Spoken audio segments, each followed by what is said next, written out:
Good evening, everyone, or good morning for our guests in Japan.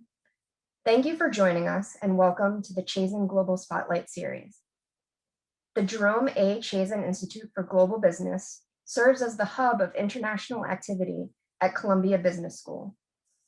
As part of the Chazen Institute's mission statement of advancing new perspectives on the evolving opportunities and challenges of the global economy, the Chazen Global Spotlight Series aims to provide an inside look at the culture and business environment from countries around the world. This series includes both a student viewpoint and a business speaker from the region to bridge theory and practice. For today's event, we will be spotlighting Japan, a country with particular significance to me personally. As a participant on the JET program, I had the privilege of visiting many beautiful and interesting prefectures throughout Japan. Although I wasn't in Japan at the time of 2011's devastating earthquake and tsunami, I know the disaster impacted the JET community immensely. While we continue to remember what was lost that day, I very much look forward to hearing about how the Tohoku region and Fukushima Prefecture in particular has since recovered. I would now like to give the microphone over to Ryoko Ogino, the Managing Director of the Center on Japanese Economy and Business.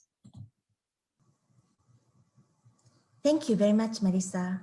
Hello, I'm Ryoko Ogino, Managing Director at the Center on Japanese Economy and Business, also known as CJEB.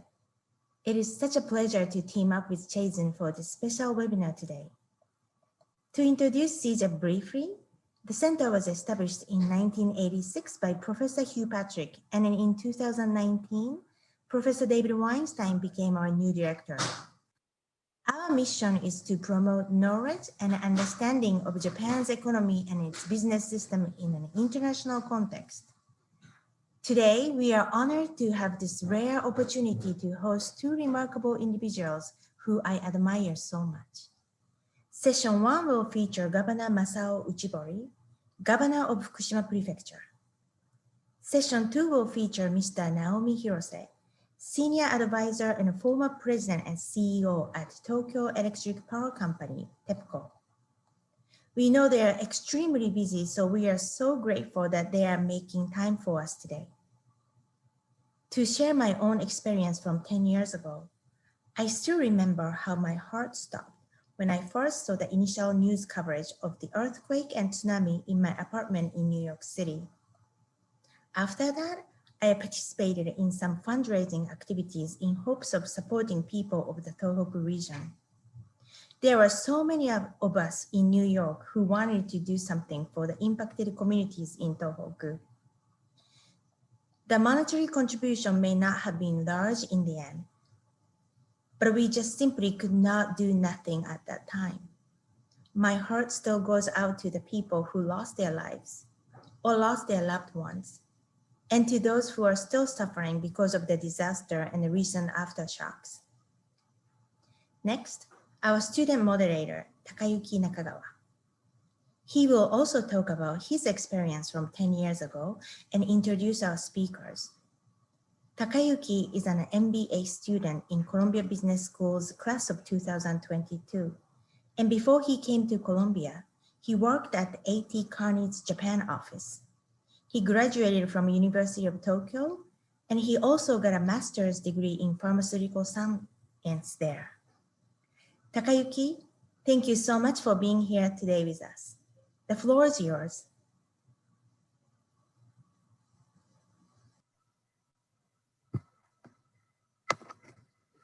Well, thank you so very much for the kind introduction. Once again, I am Takayuki Nakagawa, a first-year student at Columbia Business School. I am very honored to moderate such a wonderful event. Today, we are going to hear from Governor Masao Uchibori, the current governor of Fukushima Prefecture, and Mr. Naomi Hirose, the former president of TEPCO, who are two people that we don't usually get to hear from. They plan to talk about the recovery efforts after the Great East Japan earthquake and tsunami, as well as strategy for the future of Fukushima. I'm very excited for this rare opportunity, but before that, I'd like to briefly introduce Japan, my background, and my experience of the disaster. Slide, please. First of all, I'd like to start with geography. For those of you who may not clearly remember the location of Japan on the world map, Japan is an island nation located in East Asia, next to Korea. It is about 13 hours away from New York by direct flight, and there's a 13-hour time difference. Japan is a very beautiful and scenic country, so even though it is a long trip, I'd like to invite people living in the US to visit when COVID is settled. Next slide. So let me give you a brief overview of Japan. The population is about 130 million. The land area is about 380,000 square kilometers, and the capital is Tokyo. Japan is also one of the largest economies in the world with a GDP of $5.8 trillion, the third largest in the world after the United States and China. Major traditional industries include automobiles, consumer electronics, trading companies, and banks. As an island nation, Japan has inherited a unique culture that is different from that of the continent. If you visit ancient cities such as Kyoto and Nara, you can enjoy traditional Japanese culture as shown in the photo on the bottom left. In addition, Japan has 4 distinct seasons compared to other countries, so you can see beautiful vegetation during each of the 4 seasons. Moreover, the unique food culture of Japan, including sushi and tempura, which have become famous in the US in recent years, is also not to be missed. Next slide. Next, let me tell you about my background. I was born in Sendai City, which is very close to the area where the 2011 Great East Japan earthquake occurred. Later, my family moved to Urawa City, about 30 minutes away from Tokyo by train, where I was 1. I am the eldest of 3, with a younger brother and sister. And our family lived together in Urawa until I got a job at the age of 24. Then I moved to Shinjuku in Tokyo, where I lived with my wife, my 3-year-old son, and my infant daughter, who is not in the picture. I'm currently in New York City by myself because of COVID, but I plan to live with my family again after graduation. Next slide. So I will also briefly explain my career. I entered the University of Tokyo in 2007, and then got my master's degree in pharmaceutical science. After that, I worked in IT consulting for about 3 years at Beam Consulting, then at A.T. Kearney from 2017 until I studied Columbia Business School. At Columbia, I'm mainly learning business administration, which is useful for my job as a consultant, and I'm living a fulfilling life. So moving on, I'd like to talk about today's theme, the Great East Japan Earthquake. I was a university student in Tokyo at the time, but the earthquake threw the entire country into turmoil. Next slide. The disaster occurred on March 11, 2011 at 1446 Japan time. The epicenter was located about 130 kilometers away from the Oshika Peninsula in the Tohoku region of Japan, with a magnitude of 9, and the highest ever recorded at that time. The shaking was so bad that many people were unable to stand without holding on something. It was the worst natural disaster in Japan, with a total of over 18,000 people killed or missing. I still remember that I couldn't stop shaking when I saw the tsunami on TV as shown in the photo on the bottom right. Next slide. Another major problem was the Fukushima Daiichi nuclear power plant located in Fukushima Prefecture. As a result of the tsunami, the reactor was damaged, leading to radiation leakage. Many people have been working hard to remove the radiation, but even after 10 years, some people still haven't been able to return to the area of the accident. Next slide. At the time of the earthquake, I was attending a seminar at my laboratory on the 8th floor of a university research facility in Tokyo. The force of the earthquake was so strong that even in Tokyo, which is about 300 kilometers away from Fukushima, the intensity of the earthquake was over 5 on the Japanese scale. Tokyo's public transportation system was completely shut down, forcing many people to return to their homes on foot. It took me about 7 hours to walk home instead of the usual 40 minutes by train. Many foreigners left Japan immediately after the earthquake in fear of their own safety in the country. In today's session, I'd like to hear about the hardships faced by those who were affected by the disaster. Stop slides here.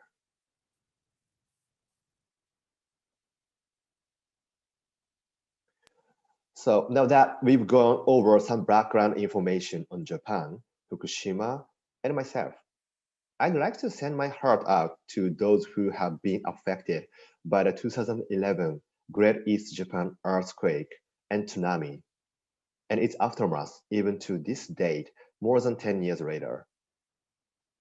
Being able to moderate such a special webinar marking the 10th anniversary of the earthquake is such a humbling opportunity for me. I believe we have a duty to not only remember this disaster, but also share lessons learned from it with future generations to save lives. I hope this webinar will help us do just that. And now I'd like to welcome Governor Masao Uchibori, our speaker for session 1, the future of Fukushima, coping with disaster and the road to recovery. As you can imagine, Governor Uchibori has been incredibly busy with recovery efforts, especially recently as we mark the 10th anniversary of the earthquake. So we thank you for taking the time to speak to us today. Governor Uchibori assumed office as governor in November 2014 after serving as vice governor from 2006. Ever since the earthquake, he has been leading Fukushima's recovery efforts. In an effort to save time, I won't list his many achievements right now, but I encourage you to read his bio on our event page. Governor Uchibori, the floor is yours.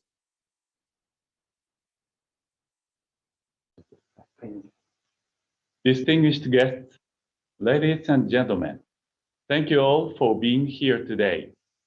My name is Uchibori Masao, the governor of Fukushima Prefecture.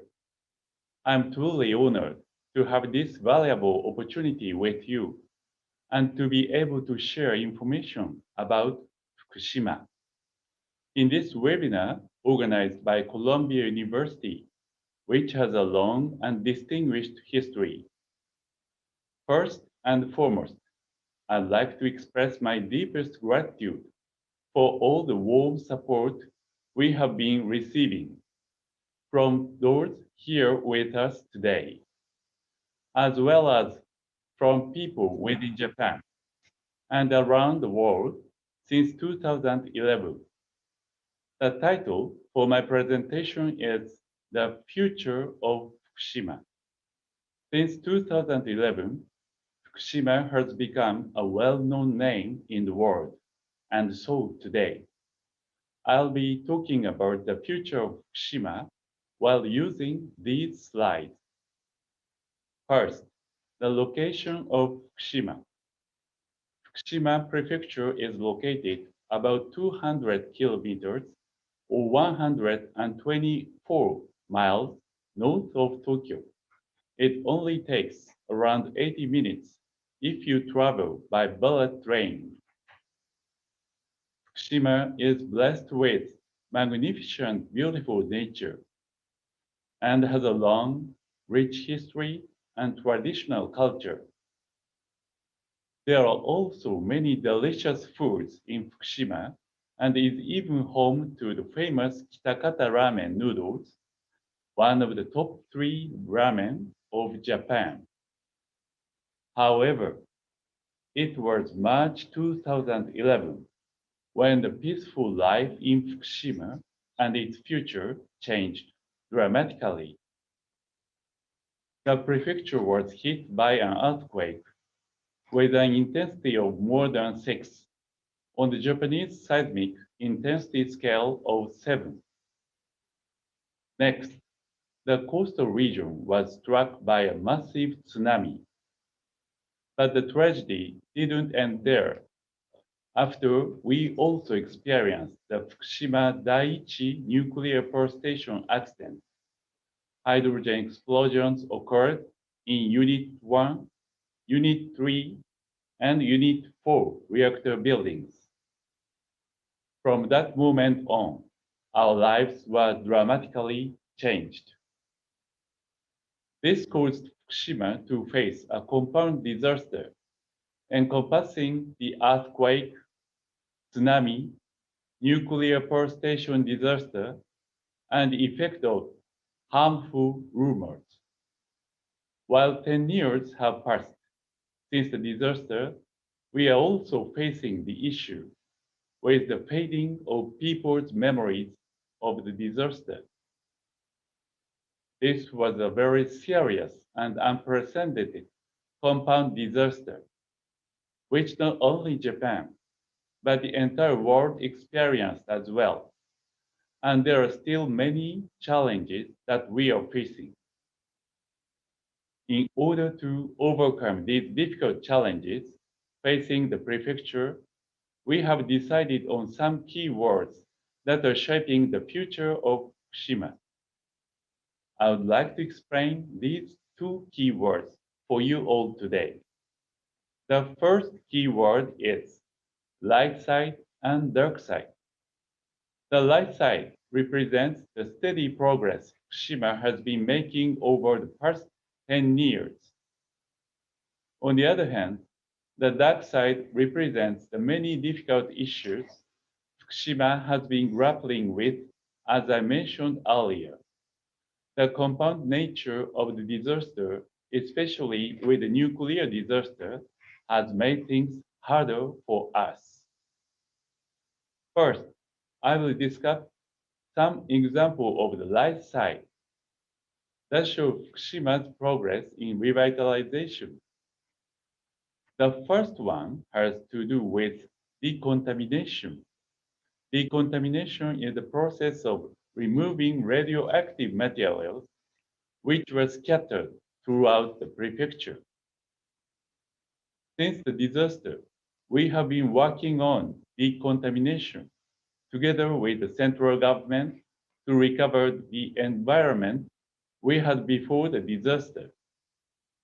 The decontamination work carried out throughout the prefecture was completed in March 2018, except for the areas in the difficult to return zone. Currently, the large amount of soil removed in decontamination work is placed in flexible container bags. They are transferred to the interim storage facility, and transporting most of these bags is expected to be completed by fiscal year 2021. Thanks to the progress made in the decontamination work, and with the passage of 10 years, radiation levels have dropped significantly across the prefecture, and now they are comparable to levels found in major cities around the world. In addition, the evacuation designated zone has decreased considerably from its peak of 12% in 2011 to 2.4% today. Furthermore, some areas in the difficult-to-return zone, where evacuation orders haven't been lifted yet, have been designated as central bases for revitalization, and decontamination efforts have been concentrated in these areas. Moving on to the topic of agriculture products. Fukushima prefectures have been implementing through monitoring inspections for radioactive materials in our products. The standard limits of radioactive materials in Japan are more than 10 times strictly than any other international standard.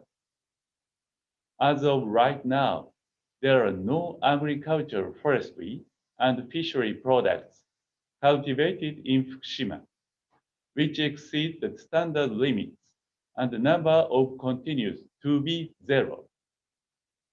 For example, there have been no samples of rice over the limit for 5 years in a row, and no samples of vegetable and fruit, which have exceeded the limit for 7 years in a row. We have been able to set up a system where everyone can be safe in eating our products. Thanks to these efforts, the number of countries and regions imposing import restrictions on Fukushima food products has dropped from 54 to 15. Until now, I have talked about the positive light side of Fukushima, which represents the progress of ongoing revitalization efforts. Unfortunately, this is not the only side to Fukushima. Next, I will talk about the negative dark side, which represents the many difficult challenges Fukushima still faces 10 years after the disaster. First is about the number of evacuees. Even now, after 10 years have passed, there are more than 35,000 residents who remain in a state of evacuation. As I have mentioned earlier, the area under evacuation orders have decreased. However, not all residents have returned to their hometowns, even after the evacuation orders were lifted. The rate of residents remain very low in these areas, such as Okuma Town, where the rate stands at 2.8%, Namie Town at 9.5%, and Tomioka Town at 12.8%. To continue, I'll discuss the issues regarding the decommissioning of the Fukushima Daiichi nuclear power station. The decommissioning of the Fukushima Daiichi nuclear power station faces many difficult issues. Especially, the most difficult task is to remove the molten fuel, or what is called fuel debris, from the reactors in a safe and secure manner. The overall process of decommissioning the power station is expected to take 30 to 40 years to complete. And so, the path toward decommissioning will keep casting a shadow over Fukushima's revitalization and its future. Next is about agriculture products in Fukushima Prefecture. There are also still deeply rooted harmful rumors. Various survey results show that a certain number of people are still reluctant to purchase Fukushima products. After having talked about the light side and dark side of Fukushima, the people of Fukushima are determined to change these negative aspects into positive ones. Therefore, I think another important keyword is this one word, challenge. Since the disaster, we have been taking on challenges in various fields. Today, I'd like to focus on one of those challenges, which is innovation from disaster-affected areas. Please take a look at this chart. About the shipment values of products in Fukushima Prefecture, these values have been able to exceed the benchmark set before the disaster.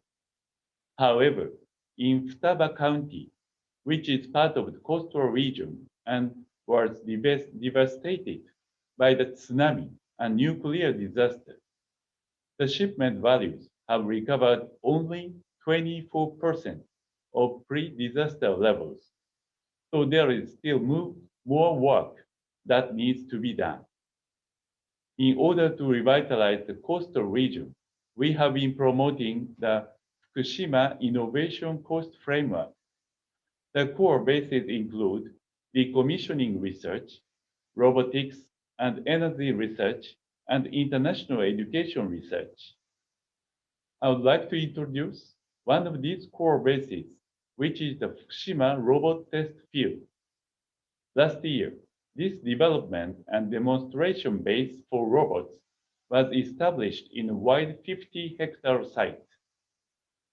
The base is divided into various areas, such as drone airfield area, as well as an infrastructure inspection and disaster response area.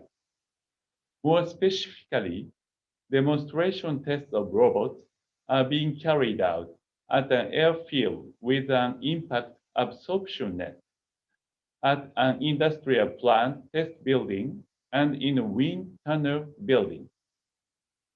Also, there are demonstration tests being implemented for infrastructure inspection and disaster response in a city area, in a submerged city area, and at a bridge and tunnel for testing.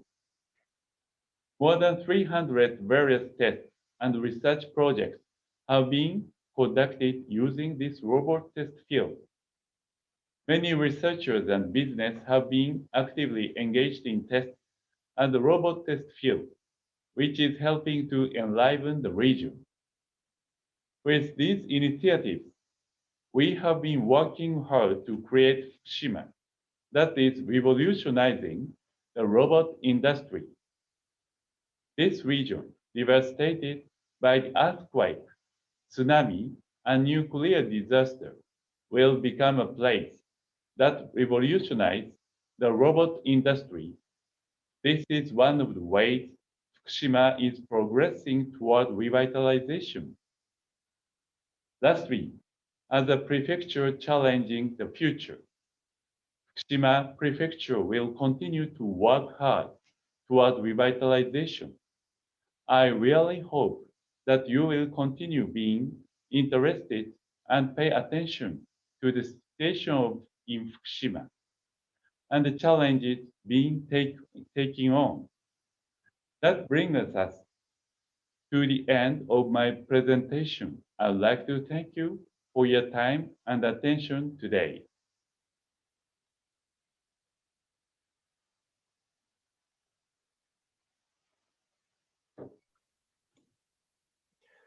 Oh, thank you very much, Governor Uchibori. Your talk was very informative and inspiring. So I'd like to take this opportunity to ask you some questions about your presentation. So in your talk, on the first keyword, light side and dark side, you discussed recovery efforts made so far and the current situation. I imagine that leading those activities was really challenging, but could you tell us which initiatives caused the greatest difficulty for you? And what has been the most motivating and rewarding part of your responsibility leading the reconstruction of Fukushima? 中川さん、今日はこういう機会をいただき、また大切な質問をしていただいてありがとうございます。今の2つの質問について、今から日本語で私がお話をして、通訳の徳永さんからお話をさせていただきます。Mr. Nakagawa, thank you for giving me that very opportunity to talk about our experiences. and ask the very important the questions. So I'm going to talk in Japanese, and the interpreter is going to speak in English. まず一つ目の質問は、東日本大震災原発事故から丸10年が経過をしましたが、この間、私自身が一番苦しみを、辛さを感じた仕事が何かということからお話をします。So it is 10 years since that we had the Great East Japan earthquake and nuclear power plant accident. So I'd like to start with that, what is the most hardest that for me during these 10 years for making a decision. それは先ほどのプレゼンテーションの中でもお話しましたが、除染をして出た廃棄物、それを運び込む中間貯蔵施設をどこに建設をするか、どこの自治体が受け入れるかという問題についてお話をしたいと思います。So that I'd like to talk about that kind of issue where we should make a kind of that places to bring in that decontaminated soil and other things, which local government should have this kind of a facility, as mentioned in my own presentation. これは言い換えますと、NIMBY、Not in my backyard、自分のそばに迷惑施設は絶対置きたくないという住民の皆さんの当然の感情の問題でもあります。In other words, this is kind of the not in my backyard. That is kind of the natural feeling for the residents that they do not want to have such kind of the facilities around their community. 過酷な原発事故が起きて、残念ながら福島県は59の市町村があるんですが、その中の52の市町村に放射性物質が広くばらまかれてしまいました。And we had a very severe nuclear accident, and that we have the 59 municipalities in Fukushima Prefecture, and regret to say, other than the 52 municipalities had that the contamination by the spread of a radiation from the nuclear power plant accident. その放射性物質がまき散らされたことによって、それぞれの市町村の空間の放射線量が原発事故前よりもやはり高くなってしまう。それを下げていくために、放射性物質を取り除く除染という作業を私たちは原発事故直後から数年間時間をかけて一生懸命行いました。So because of the spread of the radiation, the air dose in this community increased after the accident. So decrease the regional level, we have to the decontamination to remove that the radiation that decrease the level. So right after the nuclear plant accident, we have engaged in this decontamination for years. その除染と努力を長い時間をかけて一生懸命やった結果、2018年には避難区域を除いた面的な除染がすべて完了するというところまで達成することができました。So thanks to the long-term effort for the decontamination in the year 2018, we successfully decontaminated the very vast area of the Fukushima, excluding some of the evacuation zone. ただ、そのことによって放射性物質を含む土壌、それがたくさん詰め込まれたプレコンパック、大きなビニールの袋が福島県内に大量に存在することになりました。But through this decontamination, we had a lot of contaminated soil, but including the radiation. So in Fukushima Prefecture, we had a huge amount of the flacon, the kind of the plastic bags with this contaminated soil. そのフレコンパックはそれぞれさまざまなところに置かれました。例えば、自分の家の庭先、あるいは学校の裏庭、あるいは近くの小さな広間、公園のようなところに仮置き場として山のように積まれる。このように私たちの身の回りに数年間ずっとこのフレコンパックが置かれ続けたんです。So these flacon bags are placed in various places, like that at the garden of the general household, or the backyard of the school, or the small the places, or open places, that small the parks close to the people's home. So that these are the temporary the site that for years these kind of that flag and bags that placed close to the people's the residence. 県民の皆さんからは悲痛な叫びがありました。早くこのフレコンパックをなくしてほしい。いつまで置いとくんだ。これがあっては我々は安全な生活ができない。もちろん除染をすることによって放射線量はすでに下がっているんですが、自分たちの目の見えるところにそのフレコンパックがあり続けることが復興の妨げになるというのが彼らの悲痛な叫びの思いでした。So that we have that kind of the cry from the Fukushima residents. They will remove these at the flag bags as soon as possible. And they're wondering what time that we should have this kind of flag bag in a community. We cannot lead the safe lives under such circumstances. Of course, the radiation level decreased with the decontamination, but such flag bag are still visible in at the site. So that the people feel that there is a kind of obstacle for the reconstruction effort in Fukushima. 福島のほぼすべてと言っていい市町村の強い願い、自分の目の前、庭先からこの放射性物質を含むフレコンパックをどかしてほしいという望みに対して、では、どこかの自治体がうちで受け入れましょうという自治体があるかといえばありません。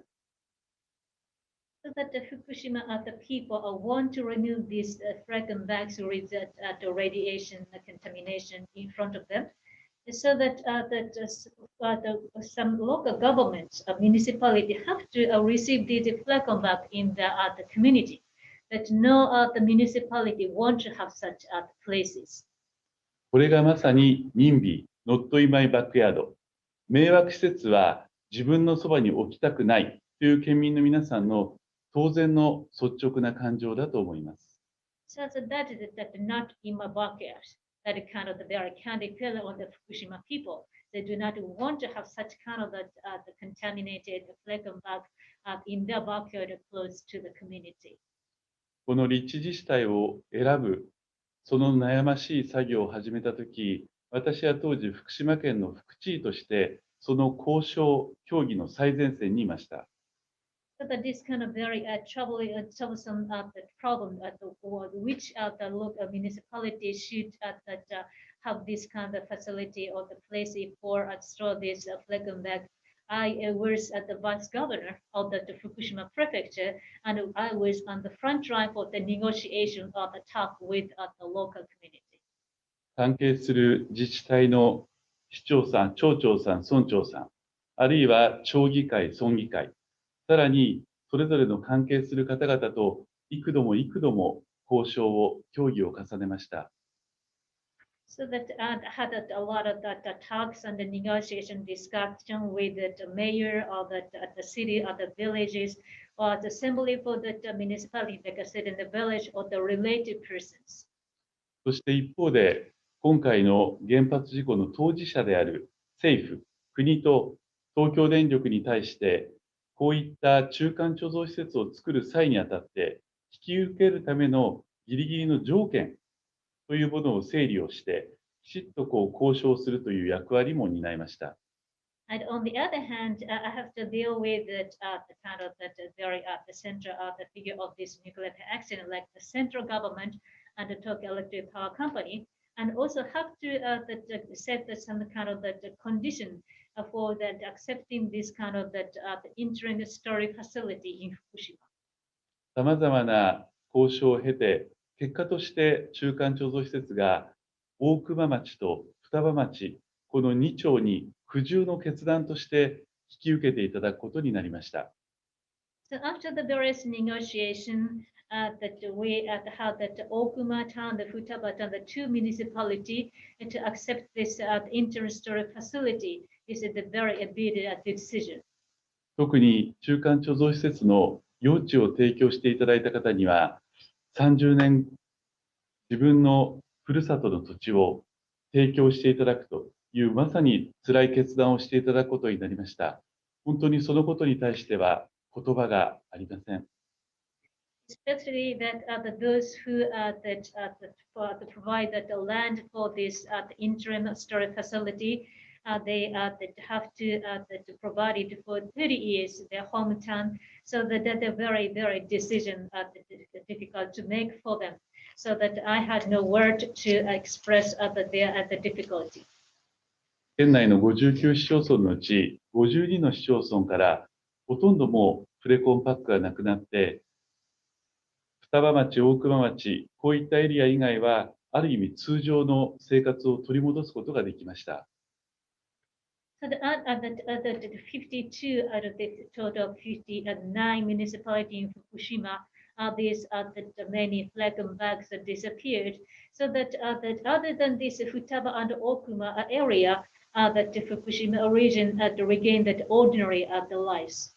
ただそれはプレコンパックが私たちの目の前からなくなったというだけであって、この地球上からなくなったわけではありません。That it's just that these flag and bags disappeared in front of us. So it does not mean that these flag and bags disappear from this world. 迷惑施設を受け入れていただいている大熊町、双葉町、あるいは双葉郡の皆さんに対する申し訳ないという思いと、また逆にこの地域が復興するために応援をしていこうという2つの思いを持ち続けなければいけないと考えています。So that these Okuma and Futaba, we had the feeling very sorry for the residents for this community, and also that we have this that kind of that sense of that determination of that we have to provide more support for the reconstruction of the community in these the two areas. そしてこれは中間貯蔵施設はほんの一つの例なんですが、原発事故に伴う問題というものはもともと理不尽、不条理な状態から何かを解決するときに最適解、正解はありません。So that this is just the one only example for that industrial facility that we had a lot of irrationality of some kind of that the difficulty caused by the nuclear accident. There is no kind of a single and the kind of right answer for these problems. 私たち福島県民はこれまでの10年もこれからの20年、30年も、この原発事故からの復興については、常にどういうやり方がいいのかということを悩み続けなければいけないと覚悟をしています。So that we, that the people in Fukushima, had to resolve to continue to wonder what kind of that the measure we should take for the reconstruction from the nuclear accident. For these 10 years, but another 20 years and 30 years for the future. 次は中川さんの2つ目の質問です。それは今仕事のやりがい、喜び、そういったものがありますかという質問でした。So that I'd like to go to the next question from Mr. Nakagawa. Whether we have some kind of that the pleasure or something to live by for my responsibility to work as a governor. それはそれぞれの地域の復興に一生懸命挑戦を続けている方々に会うたびに素晴らしいパワーとエネルギーを知事自身が、私自身が受け取ることができています。So that every time I meet some people who are taking a lot of challenge for the reconstruction in each region, I myself get the power, energy from these people. 昨日、今まで避難区域だった川俣町の山木屋地区というところに行きました。I visited Kawamata at which was the kind of evacuation designated zone yesterday. そこで農家を始めてまだ間もない一人の青年若者に会いました。I met the one young people who is have just started to have the agriculture in the community. 彼は美しいお花と美味しいイチゴやお米を作っています。He's growing the beautiful flowers and there are one strawberry and the rice. 彼はもともと農業の経験がゼロでしたが、ゼロからスタートして4年間で非常に利益を得るところまで成功しています。He did not have any experience in agriculture, so this is that start from the scratch.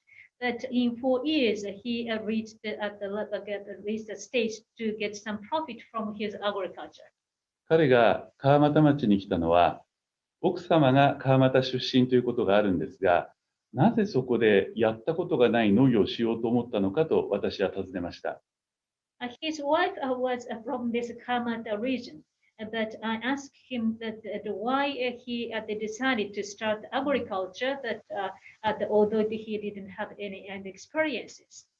彼が今使おうとしている農業のその温室、それは実は10年前まで使われていたんですが、原発事故によって誰も使わなくなってしまった温室、それをもう一回新しくリノベーションして作り直そうとしていました。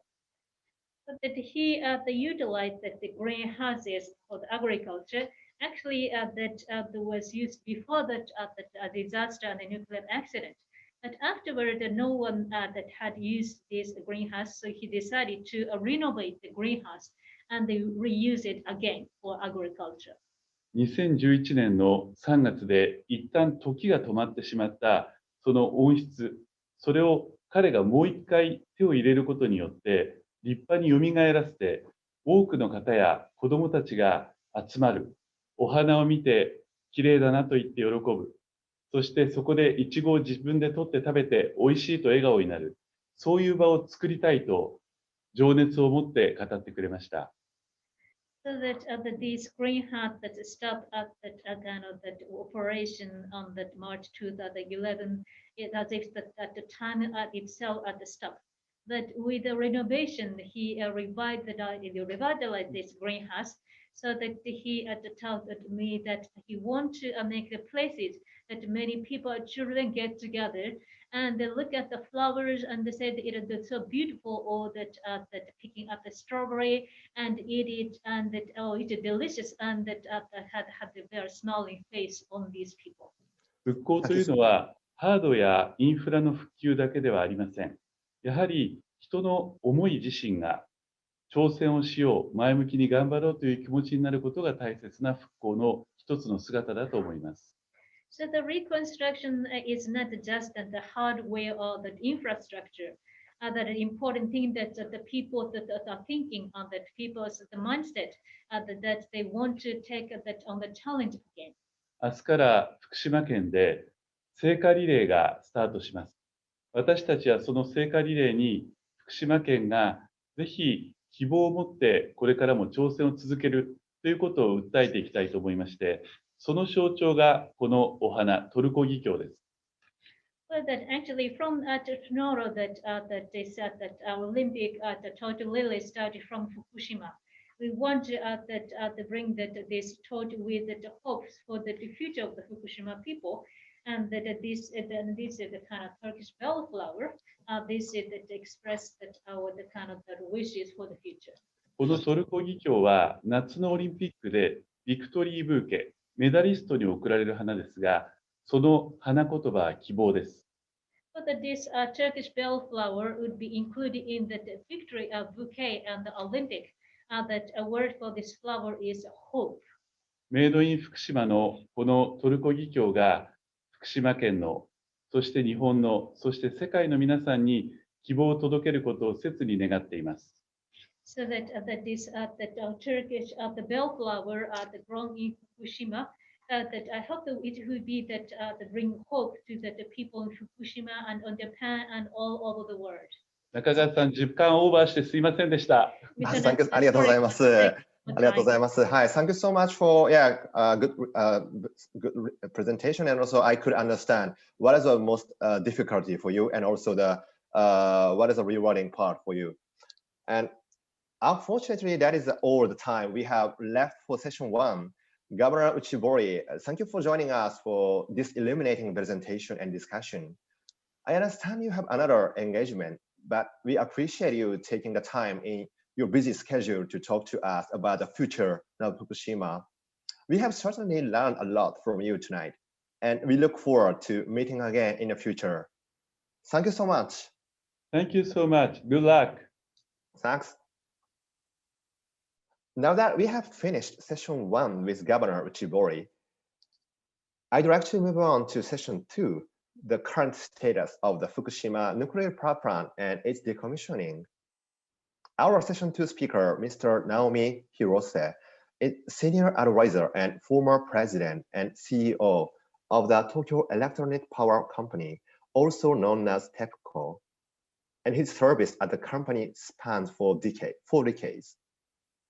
Mr. Hirose has traveled around the world to explain the decommissioning process of the Fukushima power plant, and he received his MBA from Yale School of Management in 1983. In the interest of time, I will not give his full bio right now, but I urge you to visit our website to read it. Mr. Hirose, the floor is yours. Thank you, Nakagawa-san, for your kind introduction. This is Naomi Hirose speaking from Tokyo. It is my great pleasure to be here at Columbia Business School. In fact, I was privileged to give a talk at Columbia Business School 2 years ago, April 2019. So this is my second time, so I'm very much honored to be here. It's been 10 years since the accident of Fukushima Daiichi nuclear power station. And fortunately, the plant condition is stable, although the accident itself was very, very severe one. And the situation of the surrounding communities are getting better day by day. But still, there are many, many challenges ahead of us. So I'd like to take this opportunity to start with looking back at the accident and the current status, the current situation of the plant and then surrounding communities.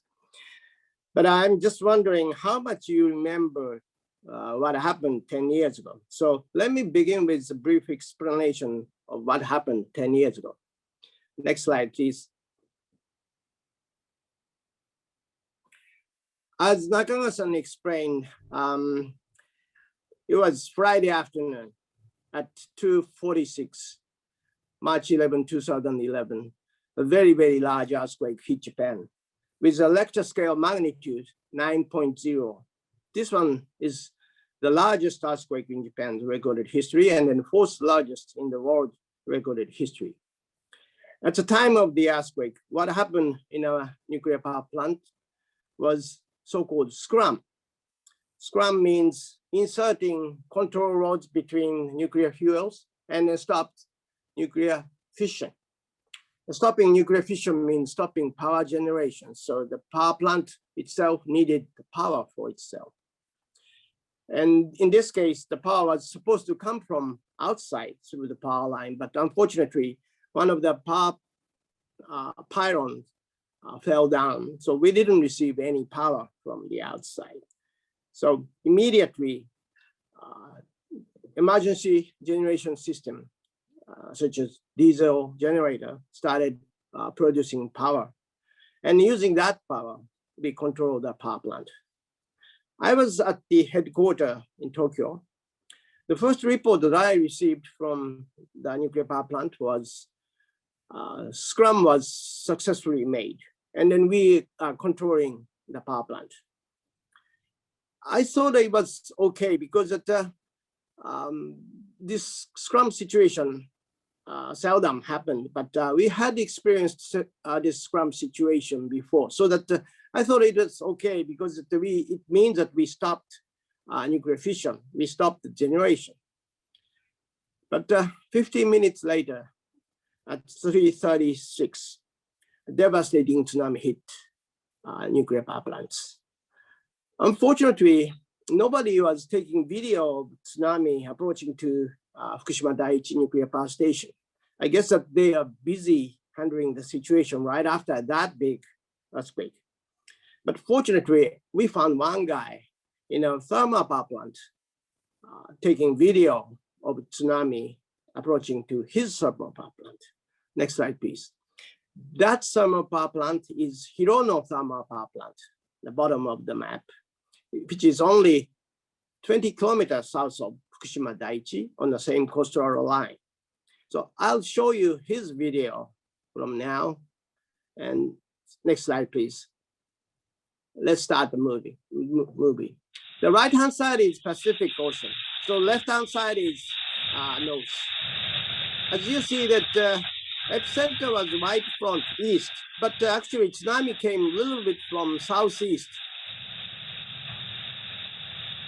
Again, this is nuclear, not nuclear power station. This is thermal power station. But both looks the same. So I hope that you can have some kind of images of tsunami hitting power plants. You see the center, there are several automobiles, you know, circulating. It looks like fallen leaves. It was so devastating. Okay, this movie just goes on. So let's stop this movie. And then next slide, please. Next slide, please. Next, yes. This is a map of the Fukushima Daiichi nuclear power station. And this blue area was inundated with seawater. The tsunami washed away diesel generator, electric boards, and then pumps and then everything. And the situation was station blackout, SBO situation. We lost power completely. We were totally blind. As you know, the nuclear fuels keep vast amount of heat even after the nuclear fission stopped. So we had to cool them down by recirculating cooling water.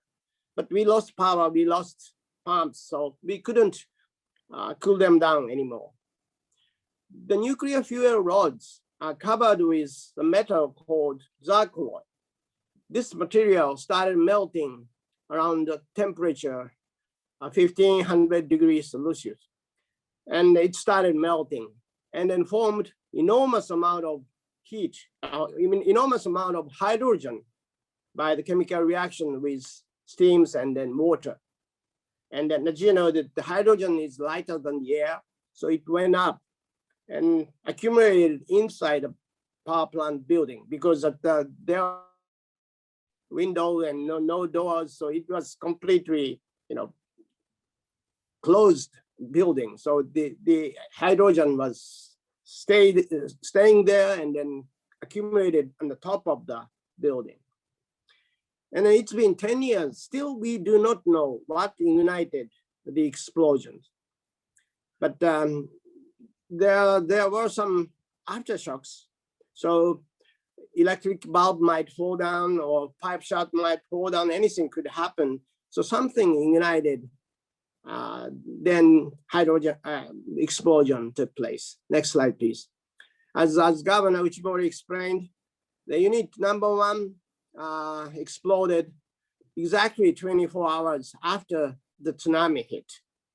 And then unit number 3 on March 14th, and then unit number 4 exploded on March 15th. And then radioactive material spread outside the building and then outside the power plant site. Next slide, please. This is, again, was already explained by Governor Uchibori, so I just briefly touched. Take a look at the left-hand side. This is as of 2011, radiation dosage levels in this area surrounding nuclear power plant. It's just 1 month after the accident, so it's very reddish.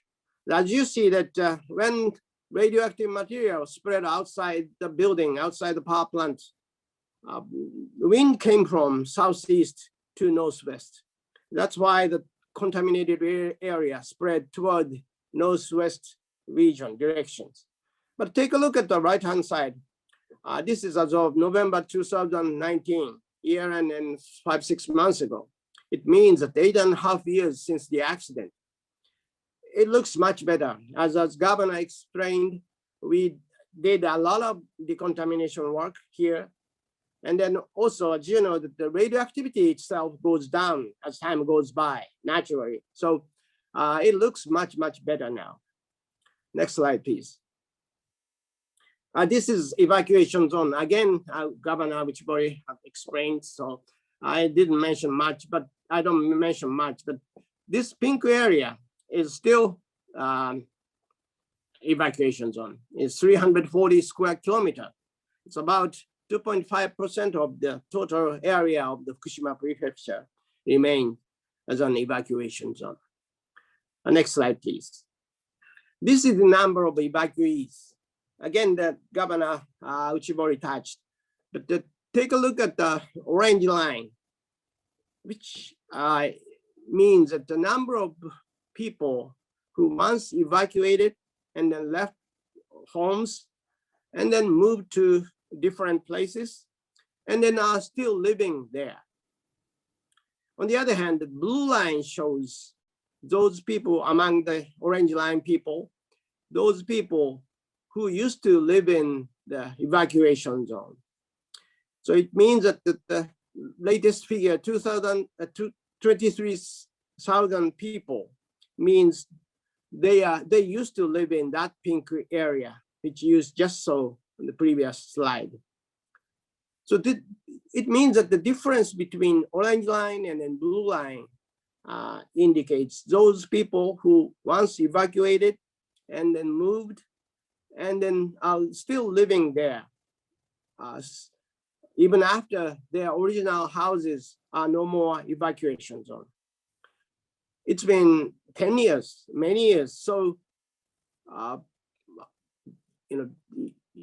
school, primary school kids now go to high school or colleges. They made friends there and then settled there and started new lives there. So it is difficult for them to go back home, original homes, even after their original homes are no more in evacuation zone. But on the other hand, these 23,000 people cannot go home, even if they want to. So one of the TEPCO's responsibility is to recover that pink area as soon as possible so that those people can go home if they want to. But again, many years passed since the accident. It is not easy for them to go back homes because their houses are just messed up, damaged. Wild animals are running around their properties and just messed up. So in order for them to go back homes, cleaning up their houses are necessary, weeding plants, grass necessary, and snow shoveling in winter is also needed. In the past 8-9 years, TEPCO's employees have been doing these activities. Next slide, please. We are Tokyo Electric Power Company. So our field offices and then branch offices are all located in Tokyo metropolitan area.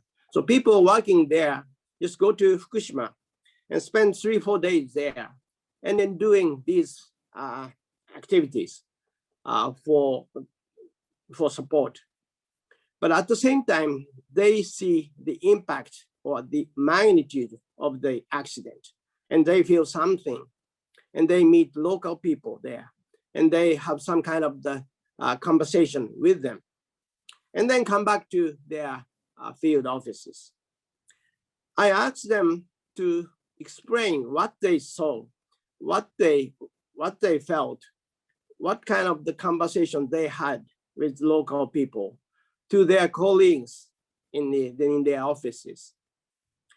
And then those other colleagues, after listening to those stories, just say, okay, I'm gonna go to Fukushima doing these things next week.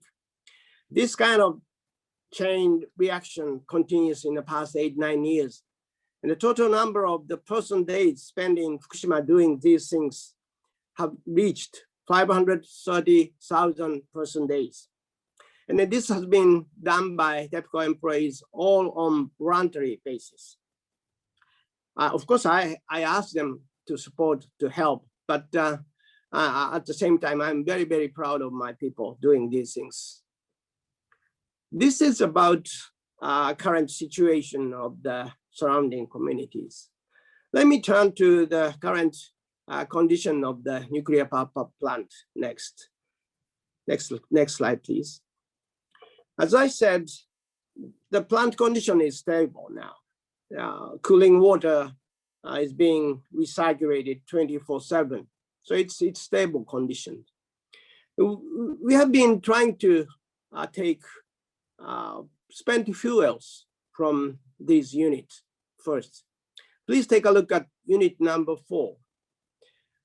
Unit number 4 was not in operation on March 11, 2011. So all the nuclear fuels had been removed from reactor to spent fuel pool. Spent fuel pool is upper right-hand side corner of the each unit. That's why there were 1,535 fuel bundles. That's many fuel bundles were in spent fuel pool at unit number 4. But again, unit number 4 was exploded. So the top of the building had gone. So this spent fuel pool was almost exposed to open air. So it was very, very risky. That's why we tackled first to take these 1,535 bundles from unit number 4. And it took 1 year, but by the end of 2014, we took all of them. So as far as the unit number 4 is concerned, there is no radioactive materials. So the risk level of the unit number 4 is very low now. And then now we have been trying to take spent fuel from unit number 3. And just 3 weeks ago, we took all the 566 fuel bundles from unit number 3. So probably we will try to take spent fuels from unit number 2, then unit number 1. Next slide, please. At the same time, we have been improving the working condition in our plant site. Take a look at the left-hand side. This red area is a whole area of the Fukushima Daiichi plant site. Everywhere, we had to wear these kind of the very bizarre protective gear. Full face masks, 3 pairs of gloves, and then 2 pairs of socks. But take a look at the right-hand side. 96% of the area is now what we call green zone, where we do not have to wear any protective gear. As you see that you just walk around in your regular clothes. So the working condition has been very much improved. And then there are 2 convenience stores and then 2 cafeterias where they can have the hot meals and then they can take showers there.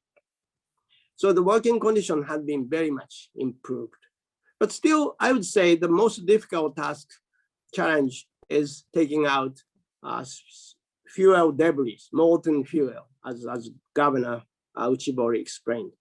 Move to 2 slides from here, please. Next, yes. This is a skeleton of the unit 1, 2, 3. Each condition of the unit is different.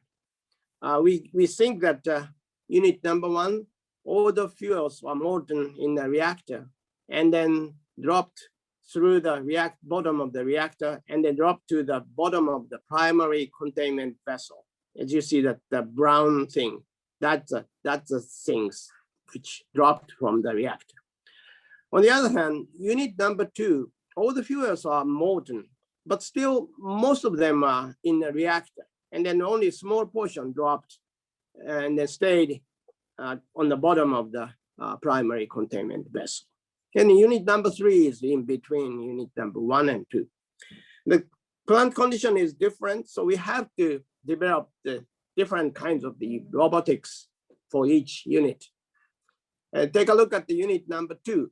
Because of the penetration of the unit number 2, which goes through the primary containment vessel, is very narrow pipe type, so that we had to develop like this. It looks like fishing rods and a fishing line. At the end of the fishing line, we put the video camera and then some device which collect the data. And we put it in primary containment vessel of the unit number 2. Next slide, please. This is a skeleton of the unit number 3.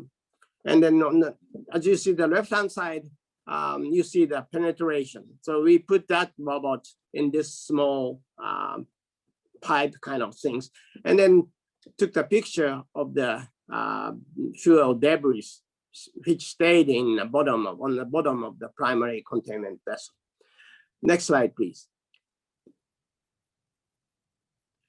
This is a picture. It looks like a volcano lava. And then 2 years ago, we put a magic hand in it and then touched these things. Next slide, please. I show you the video of this. Could you move that video? This is the last slide. The both sides, the black thing are the 2 fingers of the magic hand. And then cooling water keeps pouring, pouring these things. And then we try to pick the small pebble type things on the top of that lava thing, and then lift up. Let's see. I think this is a great one step forward. Now we know we can pick these small pebbles out of that debris. And at this operation, we didn't take anything out from the primary containment vessel because these things are highly radioactive, and we didn't prepare the special container for this. So we just picked them up and then we just left it. But the next operation, we'll pick small things from the primary containment vessel and then out of it. And then we check the ingredients and then prepare for the next step. This is about my presentation, although it takes many, many decades to complete the decommissioning of the plant. But I think our spirit is very, very high still. And so we have to take all the responsibility of this accident. Thank you very much.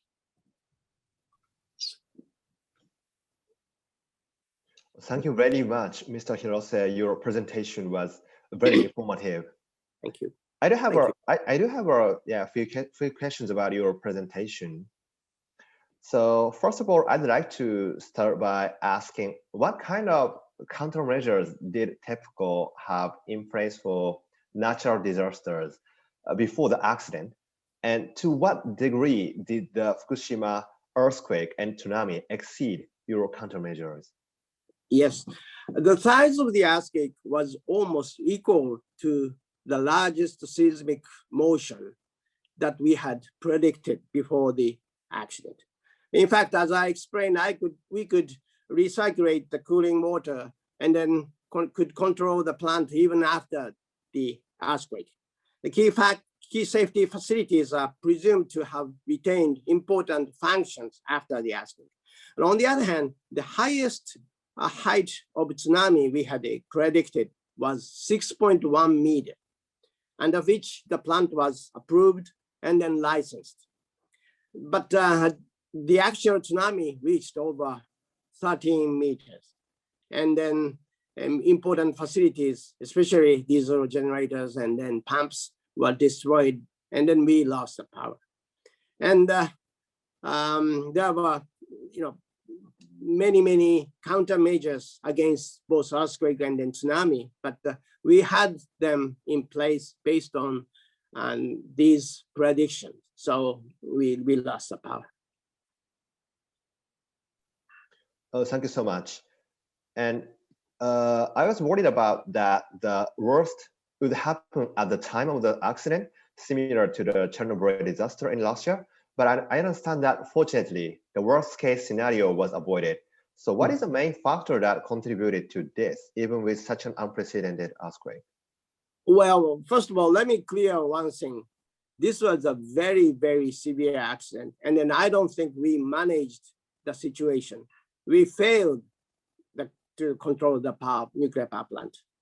Having said so, there are many, many heroic efforts, skillful endeavors, such as connecting batteries taken out from their own automobiles, and then using fire trucks to pour water into the reactor under the very, very severe conditions. And operators are under the very, very difficult circumstances, station blackout, as I said, and no power was available. And then the operator could not grasp the situation of the plant condition. They were totally blind. It was really difficult. But also saving Fukushima Daiichi, about 12 kilometers south of Fukushima Daiichi, was actually helped us concentrate our resources on Fukushima Daiichi. That helped very much. Thank you so much for your response. And I have additional one question about this presentation. Is it okay for me to ask you this question? One more question. One more last question. Yeah. Sorry, thank you so much for giving me that time.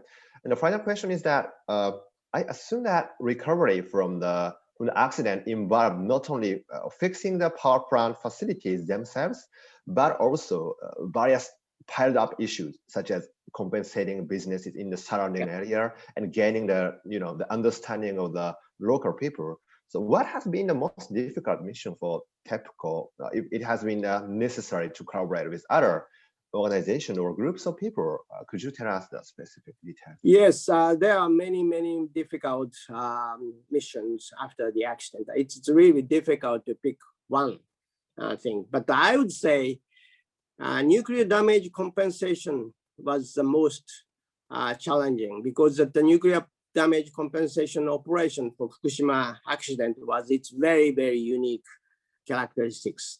It's large scale, long duration of damages, widespread area of damages, and various kinds of damages such as mental damage and property damage, business damage, and then so on. And besides, the number of the people and then businesses damaged is so large, and then we did not know where they were because they were evacuated. But we did not know how to identify them.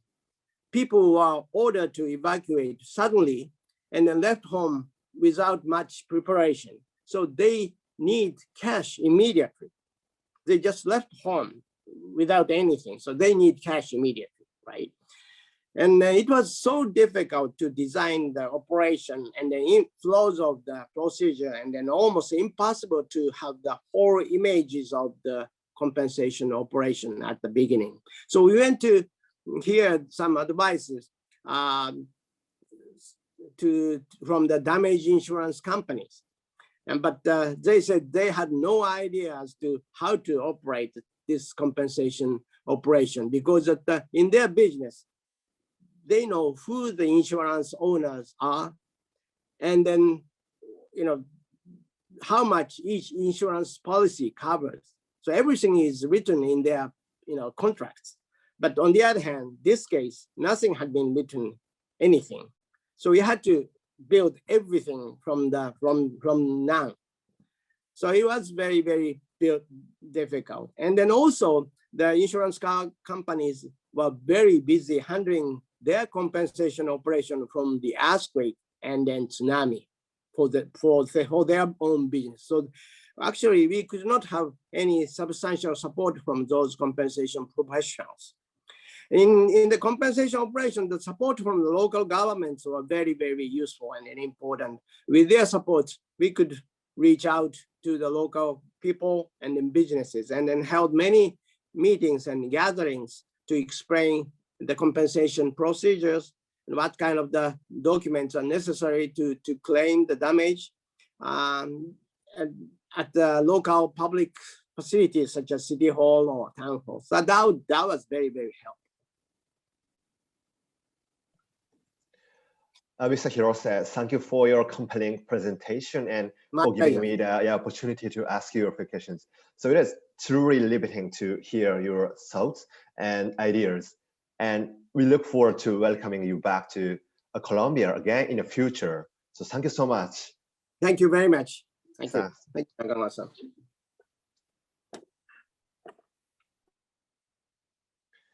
So I'd also like to thank our audience for joining us today. These have been two eye-opening discussions, and I hope you all learned as much as I did. And everyone was inspired to find their own way to support those affected by this unprecedented disaster. So thank you again for joining us, and please stay safe and well.